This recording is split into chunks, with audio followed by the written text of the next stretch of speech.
ہوتا ہے نا کہ جب بیمار ہوتا ہے انسان تو عبادات ہالٹ پہ آ جاتی ہیں، رک جاتی ہیں، ساری روٹین ڈسٹرب ہو جاتی ہے، کام چھوٹ جاتے ہیں، اور یوں لگتا ہے اب تو کبھی صحت ملنی کوئی نہیں، اب تو ہمیں اس کے ساتھ ہی جینا پڑے گا. لہذا نہ تو دوا کرتے ہیں نہ ہی کوئی اور اپنا خیال کرتے ہیں، بس پھر ہر وقت ایک بسورا ہوا چہرہ اور ایک مریل شکل اور مریل چال کے ساتھ سب کو بیزار کرتے ہیں. اللہ پہ توکل کہاں گیا؟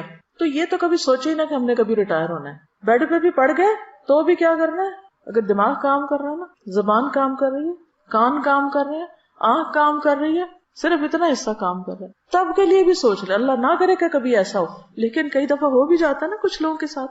تو بس زبان سے اللہ کا ذکر، نگاہوں سے غور و فکر، اور کانوں سے اچھی باتیں سننا، قرآن سنیں، اچھے لیکچر سنیں، کچھ بھی کریں. ہم سب یہ بھی کر سکتے ہیں کہ اپنی وصیت لکھ کے رکھ دیں، اپنے بچوں کو بتا دیں کہ خدا نہ خواستہ اگر مجھ پر کوئی ایسا وقت آئے تو میرے ساتھ کیا کیا جائے، کیا نہ کیا جائے. کیونکہ خدا نہ خواستہ زبان بند ہو جائے تو انسان کہہ بھی نہیں سکتا. ہاپکنس